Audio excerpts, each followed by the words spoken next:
These are truly remarkable times. We are facing the biggest health crisis since the Spanish flu, and subsequently probably also the deepest recession in 100 years. We have restraints on civil liberties around the world. We have disrupted supply chains, which will probably never be the same again.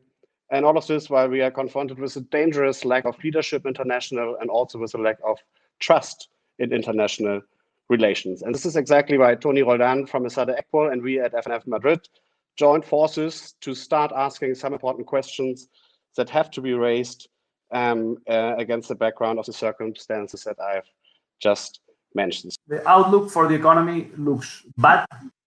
Some analysts think it's going to look more like the Great Depression. Some others think it's going to be more like the Great Recession.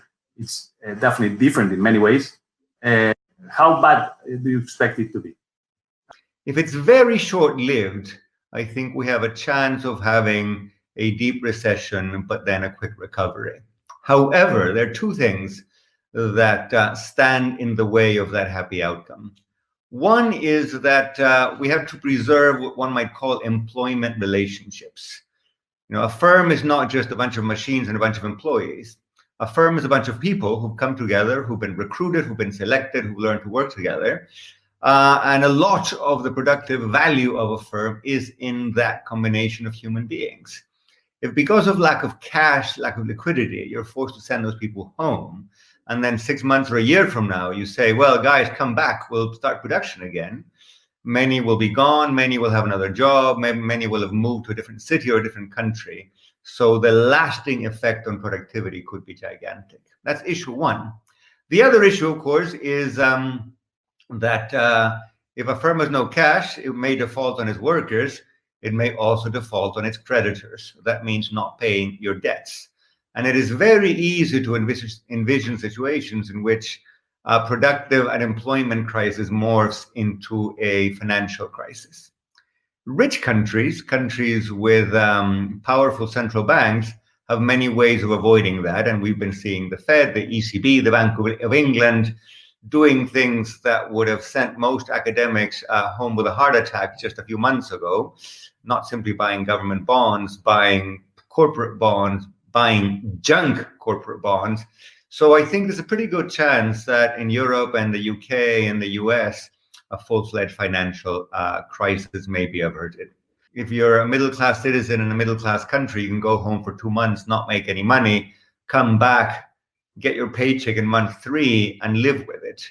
If you're a guy who sells candy in the bus or on the sidewalk in Mumbai or in Sao Paulo or in Manila, chances are you don't have any savings, you don't have any other sources of income.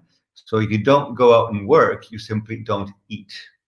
Secondly, because lots of firms in developing countries are informal firms and lots of employment relationships are employment, government can't step in and say, I'll pay your wage for 3 months because there's no contract, there's no pre-specified wage. Who is the government going to pay? At what rate is it going to pay? And in addition, lots of emerging countries are suffering from sort of not a double whammy, but a quadruple whammy. There's less demand for their exports from rich countries. The prices of commodities, beginning with oil, but not ending with oil, are in the basement. Some important sources of income, like remittances, say from the US or from Europe, to countries like Mexico or Guatemala or the Philippines, are plummeting. And last but not least, we've seen in the last couple of months the biggest capital outflows that we have ever seen. So if it's going to be big in the rich world, it is going to be bigger probably in the developing world. For the last 60, 70 years, since the Second World War, the large amounts of progress we have achieved in many ways are related to the globalization and to the free movement of people. What are your views on this? Is that change going to be structural? What do you think? How is this going to affect globalization?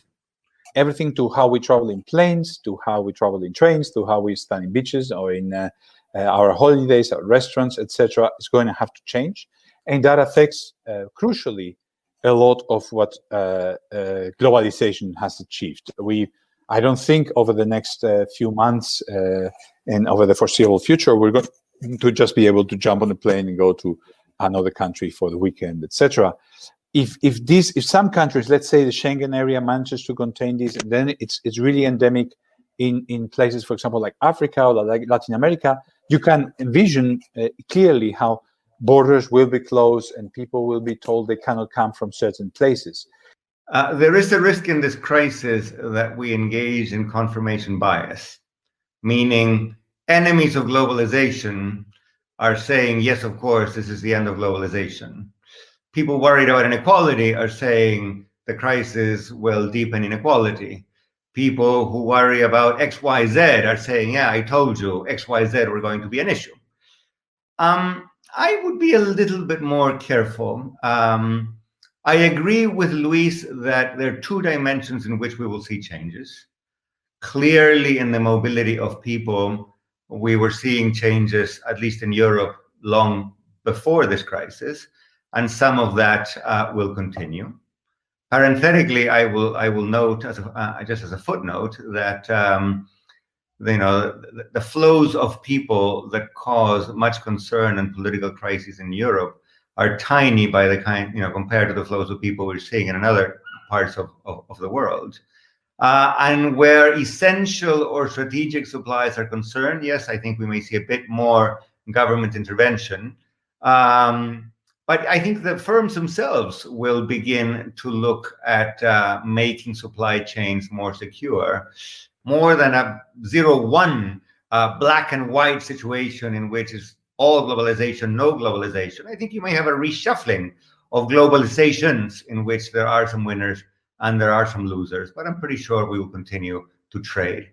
So yeah, continuing with what you say, I find really relevant the debate as regards to what's going to happen with populism and nationalism. So my first point is we should not simply sit, have a drink and expect that because they are bungling incompetence, the populists will be booted out. That would be way too optimistic, way too complacent. Now, I think what will really make a difference is whether coming out of this crisis, the populations feel that it was hard, we suffered, but we were all in it together, as opposed to, once again, some people got a privilege, some people got an easy ride, others did not. I'm speaking from West London right now, and I've been talking to lots of my English friends about London today compared to London in 1940. The city was locked down back then, the city is locked down today.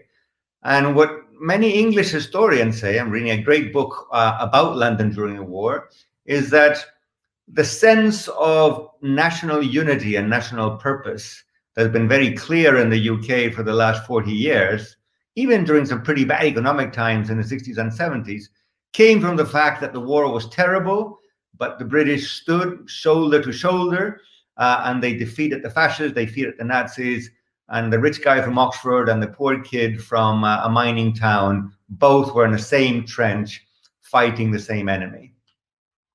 If Western countries can come out of this crisis in the spirit in which people, applaud the NHS every Thursday night in London, or in the spirit in which people in Barcelona or Madrid applaud health workers, or in New York, they do exactly the same thing, and people clap to show respect for first responders. In that sense, I think the institutions of liberal democratic government will have been strengthened. They will be viewed as they work for us. They don't necessarily just work for them. But I can also imagine an outcome which is not 1945. It looks more like 2010, in which people say there are these academics and these lawyers and these professionals who are sitting in their comfortable apartments, and they keep working from home and they keep getting paychecks. And I work in a pizza parlor, and the pizza parlor is closed, and I can't do my job, and I'm not getting paid. So society again fragments into many identities, and some identities feel disrespected and mistreated by other people. In which case, almost regardless of public policy, the institution of government and the institution of liberal democracy will come out a little shaken. Which one of the two will it be? I think, as I say in the United States, the jury's still out. but we will know pretty soon. So how do you think the inequality story will affect politics, and how do you think we can change that, or we can influence to minimize in the best possible way the inequalities that are rising? The biggest gap in this crisis is between those who can work at home and those who can't. So the difference between those who can work at home and those who can't is a difference that is going to affect information workers that were already helped by the information revolution versus the rest. So that's something that goes in the same direction as past changes. But there is one thing that I think is important. In the past, let's say in the 1990s, when you would ask any of us, what do you think the internet will do? And we think it will go against big cities and in favor of rural areas. That didn't happen. The internet helped cities because people wanted to bump on each other, and creative types want to be together with other creative types.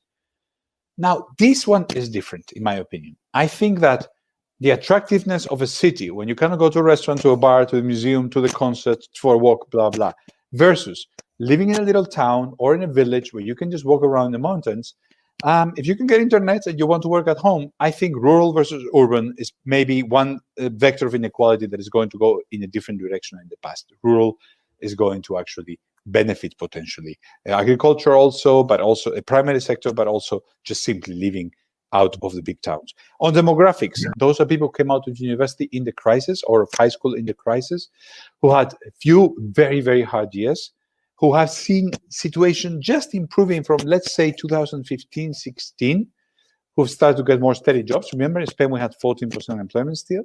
And this same generation now is 38, 36, 40, and is getting hit by a second blow. I think that that is a generation that is going to suffer most. They haven't been able to accumulate assets. And when we do policy, we have to think of that generation. And third, geographically, I don't want to make distinction north-south that was so well done by Andres, but I want to make a distinction north-south inside the European Union. By a mix of bad luck and bad government, the worst countries hit in the European Union have been the ones with higher debt and most hit by the 2008 crisis, Spain and Italy. The geographic tensions inside the European Union are going to be very, very big and are going to have potentially very difficult consequences for Europe. Thanks so much, Luis. Andres, it's been fascinating to hear you both. Thank you, everyone, for following us. Thanks, the Friedrich Naumann Foundation for bringing about this initiative. And thanks to all. I hope I'll see you very soon.